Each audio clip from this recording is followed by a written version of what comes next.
reason number 33 to get a Nissan. The cold. Because winter isn't done with us yet. Good thing the 2026 Nissan Rogue was built to conquer all conditions. With intelligent all-wheel drive, standard heated front seats, heated steering wheel, and heated mirrors, you can leave the worst of winter out in the cold. Lease the 2026 Nissan Rogue S starting at 0.4% for up to 36 months. Includes a 0.5% loyalty rebate for qualifying Nissan customers. Until March 2nd on approved credit. Conditions apply. Details at Nissan. Justine McIntyre with you today, sitting in the chair for Elias Makos as he continues his tour of the United States, by the way, in the lead up to the U.S. election. So wishing him lots of luck down there. It must be a crazy atmosphere with all of the different events going on. And wow, can't imagine. Hope he's enjoying himself. Well, it was a bold promise, and it could be a game changer for affordable housing. Conservative leader Pierre Poilievre has announced plans to eliminate the GST on new homes that are sold for under $1 million. This pledge aims to save Canadians up to $40,000 on a home purchase and could potentially lead to the construction of an additional 30,000 homes each year. His latest election promise argues that the GST shouldn't apply to basic necessities like housing. We've heard him say that. The GST is for food, it's for other things, it shouldn't be applied to housing. And he emphasizes that competition will ensure developers pass on these savings to buyers. But nevertheless, the announcement has sparked debate, with critics questioning the potential impact on affordability for first-time home buyers. Here to speak with us about it is Martin Spalding. He's co-owner and operator of Fred and Martin Mortgages, a mortgage brokerage firm. Welcome to the show, Martin. Thanks, Justine. And it's fun to hear you saying that you're sitting in the chair. I'm literally sitting in the chair. Sitting in the chair. I literally am, because when I do come into the studio, I usually sit across the table as a guest on the Big Five. So it's a different position to me with my back to the window. So how's it feel? It feels being great. In charge? Well, I'm not sure if I'm so much in charge as kind of get along for the ride. Sometimes it feels more along for the ride, but having a great time. I want to ask you about how, this thing about removing GST, because there's already, right, a rebate of up to 36% rebate on homes that are less than $450,000. So really, what this is just saying that he's going to remove the GST altogether if he's elected. How do you think that would impact affordability for first-time home buyers? So the first thing I want to ask you, are we going into a federal election? Did I sleep through something? Because between BC, Saskatchewan, New Brunswick, Nova Scotia, speculation of a spring election in Ontario, and the never-ending American election, it really is the season. So if you look at the Poilievre announcement, it's an election promise, right? Yep. So if we are elected, we will remove the GST from the purchase of homes sold under $1 million. It's a really catchy phrase. Now, if you go on to the other side of the equation, the Liberals will claim he's taking a page out of their playbook, because last year they announced they were removing the GST on new rental housing projects. That's right. So he puts forward a good argument, and you just mentioned it. The GST was not meant to apply to the basic necessities of food and shelter.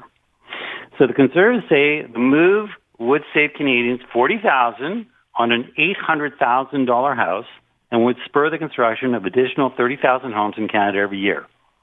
So a tax cut like that, and as you mentioned, there's already a rebate when you buy a new home on the GST, but a tax cut like that could benefit some, but for the millions of Canadians who are unable to afford an $800,000 home, it doesn't do much at all. The real issue is price and supply.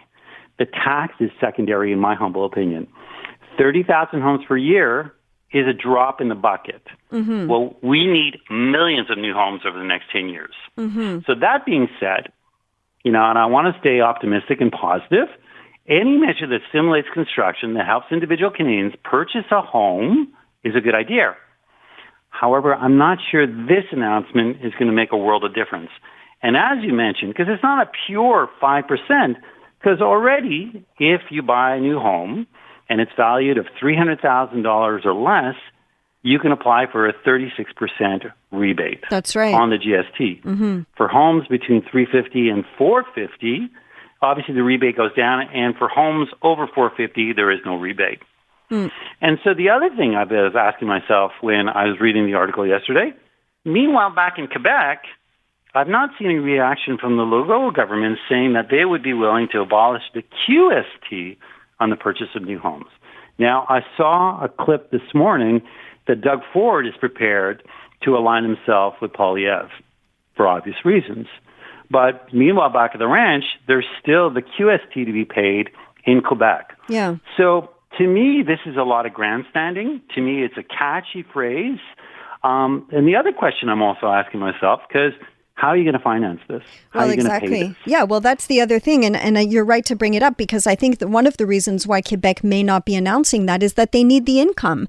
And of course, if you want to remove GST from something, you have to think about how you're going to compensate for that loss in income. So Poilievre has announced that he will cut the Housing Accelerator Fund and the Housing Infrastructure Fund. So my question to you is that a good idea? Yeah, is that a good idea? Yeah. No, I'm not sure about that. Me neither. So the Housing Accelerator Fund, it allocates $4 billion to encourage home building in cities. So the fund's objective is to build 100,000 more units across the country by providing municipalities with money in exchange for adjusting the bylaws and regulations to consider barriers to new construction. That's the definition of it. The Housing Infrastructure Fund accelerates infrastructure construction. So the gap in Poilievre's plan is the lack of support for cities.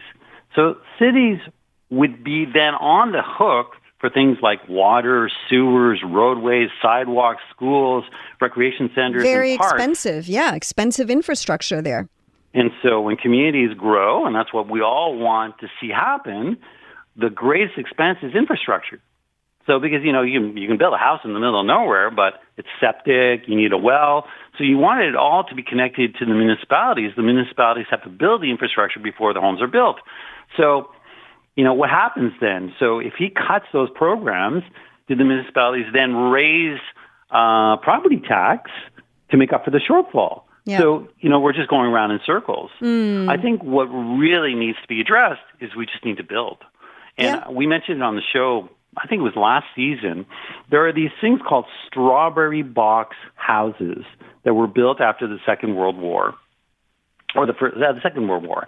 And you find these in Lachine, you find them in Côte Saint-Luc. It's just series of single-family dwellings that were built very quickly.